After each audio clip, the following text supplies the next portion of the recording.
Video content is one of the hottest things on the market right now. I feel like YouTube is a sleeping giant for advertisers. What we saw was 140% increase in people who actually did the search for the brand name. Just be fast, jump on the trend. Like, people will talk about it. You have a much higher likelihood of going viral. Hi, Damo. Welcome to the podcast. Very excited to have you here to talk about YouTube ads. And you've actually worked inside of Google now for quite a while. So I'm super curious to hear about your past experience and kind of what got you interested in learning more about YouTube ads. What's up, Malick? I hope you're doing good. Yeah, that's right. I've been at Google now for close to 2 years. I've been working there with agencies, clients, all types of things about marketing strategies. So how did I get into YouTube? I mean, I think to get into marketing, you'll be forced to dabble within everything that is traffic generation. And as you know, and as we're doing right now, video content is one of the hottest things on the market right now. So yeah, you're bound to learn about it because you have to. There's a lot of demand for it right now. Absolutely. And what do you think makes YouTube a unique platform amongst all the others? So there's definitely a few unique things about YouTube in particular. Not to take anything away from the other platforms. I'm not here to talk bad about Meta, your previous employer, not at all. I think they all have great benefits. But I think what YouTube has that the others don't have, which is a very strong moat, in my opinion, is you can actually blend together a lot of client data and just data in general, which comes from the search intent that people have been using on the search side from Google. So I would say the synergy that YouTube has with search is a really strong, unique selling point. Also that you can target super specific, like you could go all the way to, a specific channel, a specific video that you want to place your ad on. If you want to go super granular, like you really can. There's a lot of control aspect on YouTube, which I think is really good. And then from the creator side, a really good unique selling point is it's actually the best way from any of the mainstream platforms in the markets to get paid as a content creator. And I think that's really important that you create that community feeling. No one pays as good as YouTube does to its content creators through the ads they show to the audience. And then, of course, there's billions of users and like just a very easy to use platform, great app, all those things. Plus, you have all the first party data whenever someone logged in through their Gmail account. So you can actually get quite a bit of tracking out of it. I touched on a lot there, but yeah, there's a lot of good stuff about YouTube for sure. Yeah, so what I'm hearing from you is that there's plenty of things that makes YouTube stand out in front of the other channels with the first party data, the synergies that you can have with the Google search intent, and how you can get really granular on your targeting. Yeah. So for business owners who might be advertising on other platforms but are completely new to YouTube ads, can you explain kind of the different types of ad formats that are available on YouTube? Yeah, sure. So I'm not going to get like super technical and mention all the different formats that you can actually upload. I'll just kind of keep it categorical and very relatable. Do you have what's called the horizontal formats, which is basically when you look at your phone on the side, right? Or your TV or a laptop screen. Usually that is tied with longer formats. It fits, as I mentioned, TV. You can do it on your phone and on desktop. So it's really good if you want like to tell a long, compelling story. Really good for like native content or organic content as well. Then you have the shorts format, which, in TikTok as well exists. Meta has it too. Instagram has it as well. That's where you really want to go for mobile users. And that's where you can go really aggressive on the shorts. But yeah, I would say those are like the basic concepts of what you can think of it as. And there's the long formats suit better for horizontal. And then you have the short formats, which suit better for mobile. Then you have the paid version of that and you have the non-paid version of it. That can be organic or user generated content, um, or an ad that feels organic, which is what we call native. And what do you feel kind of is the opportunity with YouTube right now that maybe a lot of people are not seeing? I feel like YouTube is a sleeping giant for advertisers, and I don't think it's advertisers' fault at all. I think advertisers are sleeping on YouTube for all the right reasons, so to speak, because one of the fundamental things about advertising, and you know this as well, Malik, is you want to know the return on your investment, right? When you're spending money on ads. And YouTube doesn't exactly make that an easy task. And I think that comes back to the concept of like, if it's not easy, probably a lot of people will just not do it. And I think that is kind of YouTube because it's much easier to upload a video uh, as a content creator than it is to understand the performance it drives to your business as a business owner. And I think due to that complexity, a lot of people just kind of separate away from it. So I think the biggest opportunity on YouTube is many people do it badly. Many people do it wrong. They think, a bit differently about it from like social media content. I don't really understand why they would. It is basically the same thing. It's just that the measurement of it is off. Not that it's a lot better on any other marketing platform. Measurement is never accurate. But yeah, it's quite inaccurate when it comes to YouTube because people don't know how to read it. So the measurement, the attribution. Yeah, exactly. The actual attribution. I kind of feel like talking from my own perspective, not as a Googler. I think it is because if you look at Meta, if you have like a Facebook business profile, everything there is tied to impressions, right? So someone actually seeing it. Whereas Google's marketing platform is tied to clicks, someone actually clicking on that. And that might not sound like a big difference, but when it comes to actually measuring and understanding where the dollar goes at the end of the day, it makes all the difference. Because on Google's side, everything has been built on the click, not really on someone viewing something. And now YouTube is trying to mesh into that. And it's kind of hard when you have two different foundations to make it look good in one platform. And I think that's one of the biggest struggles, in my opinion, of why so few people do YouTube well.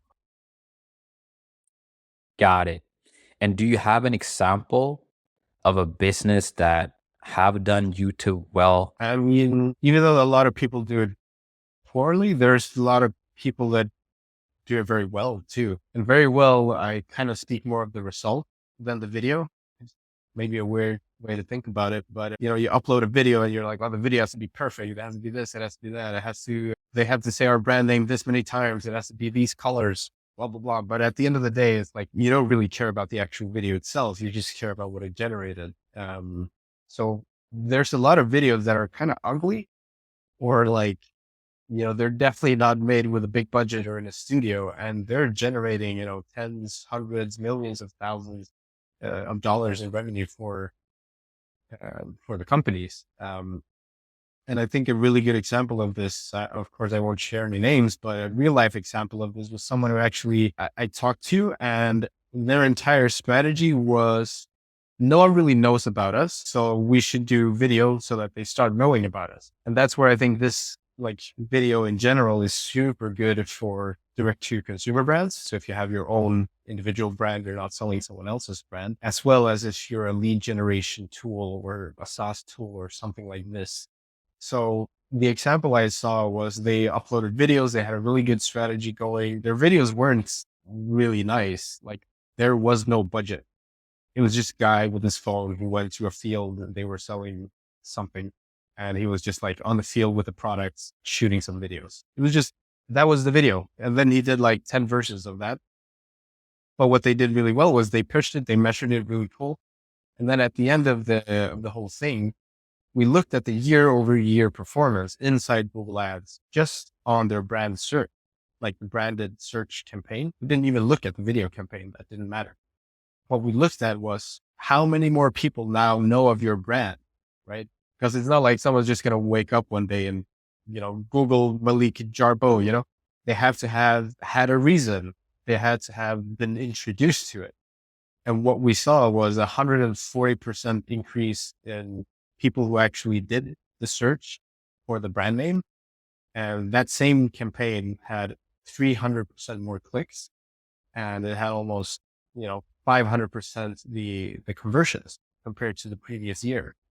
And that is on people actually searching and converting, buying your service or product on your name.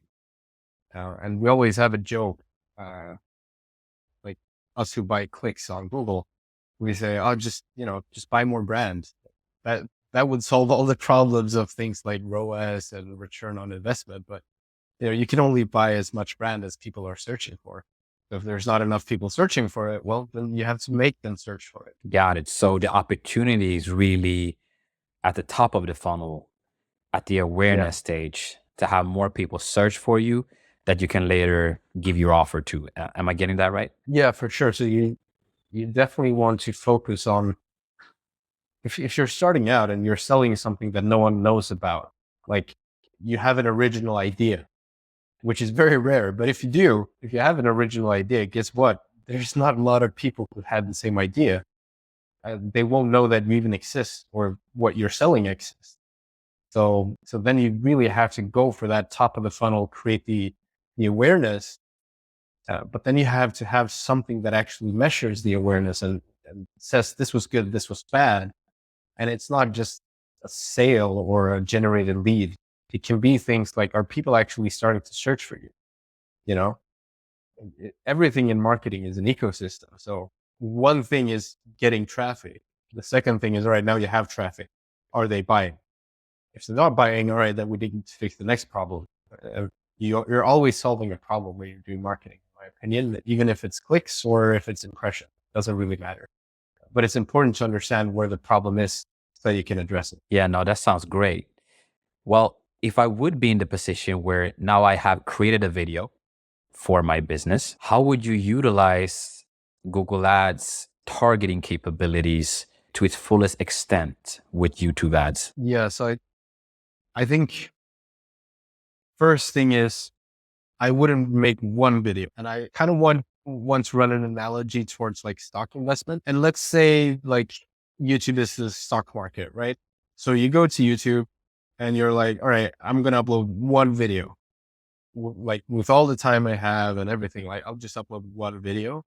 It's like me going and saying, I'm just going to buy one stock, and it's not really a good idea. You could hit a home run, right? But you're much better off by diversifying and having a bunch of stocks, or maybe even going for like an index and actually having multiple things, not just one thing. So I think the first problem with many advertisers is that they say, all right, I have one video. Now what do I do? It's like, all right, great. Now do another one, and then don't stop. Just keep pumping videos. But as you're pumping the videos, make sure you're actually writing down what you did in the video, because the video itself is not important. It's improving the next one by 1% compared to the previous one you uploaded. But if you don't have a framework for improvement, that's where the problems really start happening. So your question was, if you upload one video, what do you do? The answer is upload more. And the second is understand what you did in that video and log it somewhere. Got it. Based on your experience, what would you say are some key elements to making a effective YouTube creative? There's so many things. And like, I think the most important thing is just make a video. It almost doesn't even matter where you start, as long as you're focusing around your objective of selling the service or product that you're offering to the market. And then just building video around that. It can be a use case of, all right, how do I use this product? I don't know, let's say this water bottle. Like, oh, great water bottle, this much money. Took it on a hike, dropped it, didn't break. It was cool. Kept my ice cold. whatever, just start making videos, log what you did in the video, log the message you're giving. So there, for example, I wasn't talking about price. I was just talking about how it keeps things cool. So then that I would log on the actual video, I would categorize that and say, this video was a usefulness video or a product review video. And then when you start doing that, you'll basically figure out as you get the data coming in, is this good? Is this bad? Based on how much traffic you're sending to the website, what your CPM is becoming, all of these things. I would say the important thing is just make videos, and every video, use the data from the previous videos you have uploaded to make the next one better. And that's why, tying back to what I said before, if you say, I have one good video, what's the next step? Do another one that's better. That's the next step. So creating content and then learning from it and building on top of that. And having a framework, super important. And having a specific framework. Do you have a specific framework that you work after that you can share a little bit of? I mean, kind of. If you think about a matrix, so like little, sell here, sell here, sell here, sell here, like almost like an Excel sheet. Have that in your head. All the way on the left-hand side, you want to have one thing, which is an anchor. So let's like an anchor around the messaging type. So let's say the messaging type will be, one of them could be a free sample. Another one of them could be a product review. Another one could be, just anything really. It doesn't matter. You just put up messaging. Like, what are you talking about? It could be price. It could be discounts. It could be like seasonal offer or whatever. Like that could be on your left-hand side of your Excel sheet in your brain. So then you're trying, all right, every time I'm uploading a video within this type of messaging, this is the message I want to give. And then you match that with something else. So that something else could be, for example, talking about the product. Cool.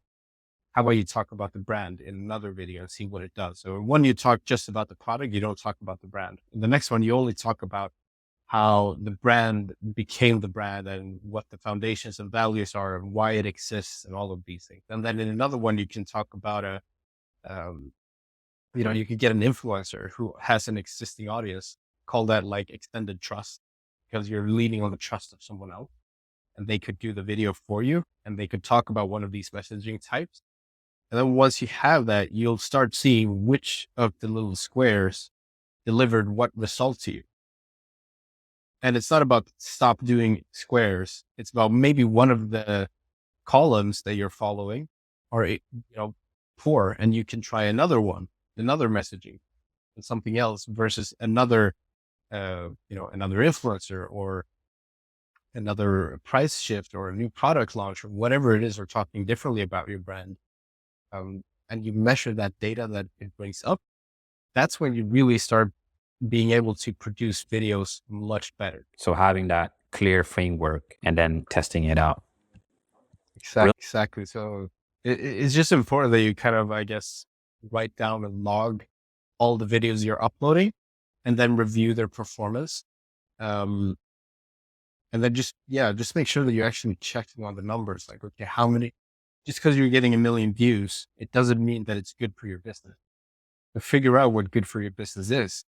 Like you could have a video with 100,000 views that generated 3 times the clicks, that's way more interesting, because then like, this is actually an engaging video. Which one of the little blocks did that belong to?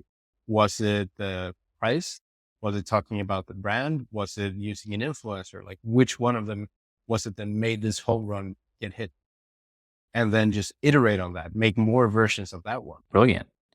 And what have you seen most commonly, the mistakes, or what's the most common mistakes that you see businesses doing? I think there's a lot of things to avoid when making YouTube videos. One thing which really makes me sad is when you go to someone's Facebook ad library and you look through their ads and you're like, oh, they're doing videos. And then you go to YouTube and they haven't uploaded a single video. And you're like, why? Like, there's eyeballs here too, like billions of them. There's a lot of eyeballs on YouTube, and it doesn't require any additional, creative work. It's literally just going into your YouTube account and uploading a video. Like, that's it. It's such an easy win. And you'd be surprised by how large brands don't do this as well. And it's such an easy win. Just go and upload the videos you already have. Like, you made them for a reason. You spent money on creating them. Now make sure they're making money for you. Like, it's a very quick fix. But then, yeah, there's many other things as well. I think one, which is the smart marketers or the guerrilla marketers are really smart. This one, it's number one, using user generated content. So just like go to Fiverr, hire someone who does videos, plus jump on some sort of a viral trend. If you see a viral trend going on with a TikTok video with a specific song or whatever it is, jump on it. Like, get on that, because it's going to be hot for like a month. Then something else is going to be hot, but it will be hot for a month, So that's important. Just jump on it, get out some videos with that trend. Have you seen that? Did you see that? Looking for a guy in finance, for example. Have you seen that? Yeah. So there's this one brand I saw. I think they're from the UK. They're called Race, Reiss. What they did was they went to TikTok, to Shorts, everything, and they basically used that entire song with a bunch of guys dressed in like finance clothes outside of one of their stores, just dancing. Like, that was the whole thing. And like, just making sure they understood this was the brand that uploaded it. Just be fast, jump on the trend. Like, people will talk about it. You have a much higher likelihood of going viral because people are basically liking that type of music anyway, or that song. So they will listen to it and they will watch the video. And if they watch the video, you get more impressions, which tells the algorithm this is a good video. So I'll keep showing it. And then it just kind of builds a snowball until you reach the end of the hill, which is when the trend starts dying. So really the way to get your reach really cost efficient is by jumping on these trends and having the algorithm wanting to share you as cheaply as possible, really. Yeah, I would. And I think another thing, which I haven't really heard a lot of companies kind of talk in this way, so to speak, is like when they do buy user generated content, which they don't push with like marketing spend. So let's just say they upload the video and they ask the creator to upload the video, and then they upload the video on all of their different platform accounts like Snapchat, Instagram, Facebook, like upload it everywhere. Then you analyze all of the impressions generated across all of those platforms. And you can actually hold a CPM towards how much did you pay the content creator. Let's say the content creator got paid, I don't know, $200 for making the video, and you get 2,000 views. It's like, okay, then your CPM is, $100. But for every extra 1,000 views that you get, your CPM goes down on that video.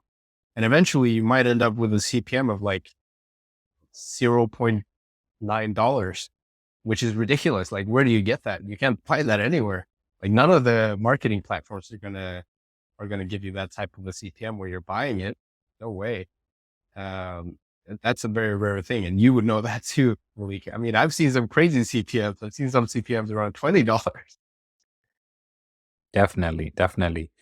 Ad costs are rising for sure. Yeah, they're not getting cheaper. They are not getting cheaper. So yeah, these smart strategies definitely are going to help. And I love that. Like, calculating and including the cost of creating the content into the CPM price. That's a really interesting way of seeing it. Yeah. Beautiful. And what industries or businesses would you say that you've seen have the most success with YouTube ads? We kind of touched on it earlier, but It's definitely everything that is D2C brands, so direct to consumer brands. Um, they usually do very well on impression based campaigns in general, which is why it's very rare to see like a D2C brand doing Google ads, because there's just not that much people searching for their brand. The D2C, very important to be on like anything that is impression based. You need to get a viral video basically, like, or viral enough to have a very low CPM, because no one's going to be searching for your brand name. And if, let's say you're selling clothes and you're selling high-end fashion designer clothes that are made by hand and like put in all of these this work to it, and you sell your pants for like $300. Like if someone goes to Google and they write in nice designer pants and it's from a brand they never heard of, and you're like $150 higher than all the other average nice brands, why should they click on you? There's nothing that has convinced them. So I would say D2C, because you can tell a story with everything that is impression based. Um, that's one of the most important ones. Another one is everything that is like SaaS and lead generation driven. So like whatever is not immediate need. Like if I was a plumber, you can definitely do videos, don't get me wrong, but it's probably not going to be like someone sees a plumbing video and then they're like, oh, cool. I'll click on the link, come fix my plumbing right now. Probably not. Like if they're in a plumbing need, it's usually an emergency or they're building a house. If you want to be like a building contractor, that's a different thing. Like there for sure, you have a lot of stuff. So I think anyone that wants to be part of a longer purchase journey or introduce someone to something new makes a lot of sense to be impression based. But that doesn't mean that if you're a retailer, you can't do YouTube. Like I've seen some of them do it really well, where they do like mystery boxes. Like, hey, you get a free mystery box. All you have to do, pay shipping. Like there is an item in there worth $10, you know? So, and shipping's $3 or whatever. And then, they get the actual first party data because now there's a transaction. So by law, you have to keep any transactional data made, at least in the EU, for 36 months, right? Because of tax reasons and all of this. So you have to keep their name and everything. And then if you also include that, hey, if you want this, you need to, allow us to do marketing for you. And you have them on your email list. Plus you have them on your marketing list. So the next time you have an offer, let's say Black Friday is coming up, now you've doubled your email list. You're probably going to have much higher success rate of people coming to your source through email and SMS. So there's a lot of these like tactics that can work on any type of business, really. As long as it's not urgency driven, I think video is really good, because everything that's urgency driven, I think that's kind of hard to get at the very perfect moment.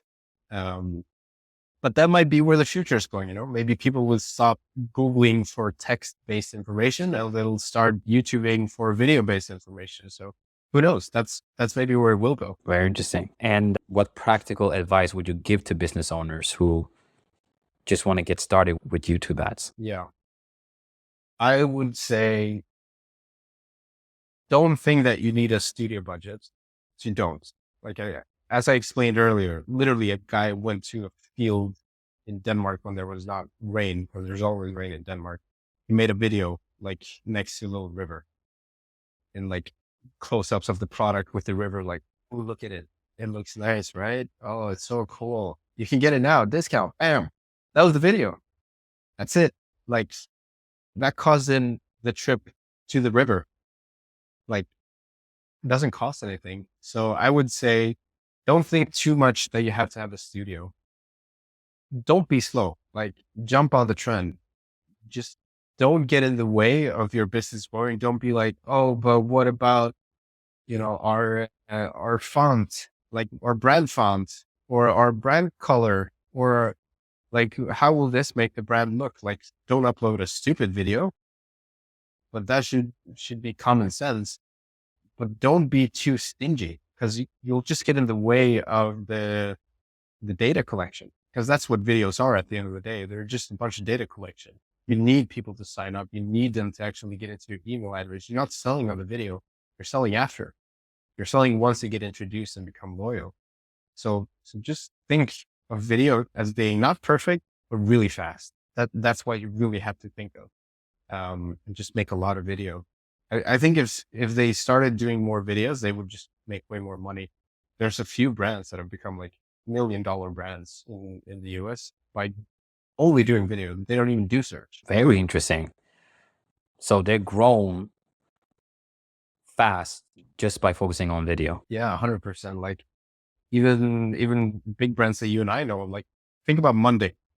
Do you remember like a few years ago when Monday.com, they were on every single YouTube video, like every single one. It works, you know? Sure, they had to spend on the studio and they had to spend a bunch of money, but there's nothing that doesn't say that a small company can't do something at a much smaller scale, which will also give them good results. And there's a reason they kept doing advertising. It was working. It was generating leads. So just think about that. Like you are trying to just build out your email list. That's what you're doing with video. And then eventually they'll become loyal customers if you do a good job of pushing them down the funnel. It's very, very interesting to hear about that. I'm also wondering, what are some of the biggest objections that you hear business owners say when it comes to creating more video and getting out there on YouTube? Yeah. I mean, I would say there's three they say, and then there's one they don't say. One is budget. They're like, oh, we don't have money for this right now. Sure. Another one they say time. We don't have time for this right now. And then third one they say is we don't have the right people to do this right now. And the one they never mention, I don't know if it's because, they don't want to appear as if they don't know, is the reality is they don't know how to measure it. And if you can't measure it, you don't know if it's a good investment. Like you don't it's not a casino when you have a business, right? You don't go there to waste your money and just have a good time. Like you actually have to understand what you're getting out of it at the end of the night. Otherwise, like, why do it? You have to operate at a profit to some degree, or, hit your KPIs. I think that's one of the really big ones is they don't even set KPIs on video because it's a legacy thing. They've never done video. They never had a strategy to actually mass produce video. So why start now? Like everything is kind of working. Don't fix what's not broken. I have to get a video person. Like, oh no, I don't have time for that. I don't have resources for that. I don't have budget for that. So I think there's a lot of that. And I think people would be really surprised. Again, talking about budget, you don't need a lot of money. Like if you're a profitable company, you have money to invest in this. You do. Like there's no excuse that you can't spend $1,000 on just going and starting. Just go and buy some user generated videos, buy 2 or 3. And then, as I mentioned, do the framework, do the matrix. All right. Give them a script, or at least guidance to what the messaging should be. And then start filling out, logging it, right? Okay. They did this type of video. This is what they mentioned in the video, and you write it down. And then you start measuring the results, and then you upload it to all of your platforms. Like if you upload it to TikTok, Instagram, Facebook, and YouTube, one video becomes 4. And then if you cut the same video 3 different ways, now one video shoot became 12 videos. And now if you do that a bunch of times, like it's so easy to be at 100 placement for free, basically. Because if you do this with your own dime and you just shoot your products in your warehouse, which you can do as well, you can get to 100 videos across a bunch of platforms from like one shoot. Like it's that simple. It's not about reinventing the wheel. It's not about that you're, going to cast George Clooney and sell coffee. That's not what we're trying to do here. All you have to do is get in front of the right eyeballs. But you don't know what the right eyeballs are until you gather the data. Like, you don't know. No one knows. People think they know who buys from their company, and many times they have no clue. It's like, yeah, that's who's buying right now, because everything you've done has been tailored to that one person, you know, but your product could actually be appreciated by so many others. It's just that you haven't even tried selling to them. So I feel a lot of companies, they're losing so much opportunity on it. And it is a lot simpler than what they think it is. It's just the tricky part is measuring it correctly, because you have to tie data together from a bunch of different platforms and put them in one overview. And as soon as they hear that, they're like, I don't even have a TikTok account. I don't need, like, where do I put this? Do I put it in a sheet? Do I put it in a document? Do I upload it to Excel? Do I put this in HubSpot? Like, you can do any of those. All of them are okay. Just do it in any of them. It doesn't matter. Just start. So I think a lot of times the decision makers, they kind of get in their own way, in my opinion. So if you have someone who's younger at the company, just tell them, for this entire week, I need you to produce one video a day. That's it. Just do one video a day with your phone. Because then you have 5 videos, which you can upload to at least 4 platforms. Then you have 20 uploaded videos within a week. Now you have some data that you can start gathering, and then you can just replicate and just keep doing it. And in a month, if that one person has just done one video every single day, like that's like 80 videos that you can upload and multiply per platform and per cuts. You could easily make that into 300 videos. And it's not expensive to hire an editor. Like, just outsource it on Fiverr. It's not go and look video editor on Fiverr. You'll be shocked how cheap it is. And I'm sure that if you come over and tell them, hey, I have like 100 videos I want to edit, they'll probably give you a pretty good discount. So I think it's just kind of like a stuck in the old ways of doing things type of scenario for many of the companies. It's not even that they don't think it's valuable. It's just they don't know where to start, but they don't realize you can literally start in your warehouse.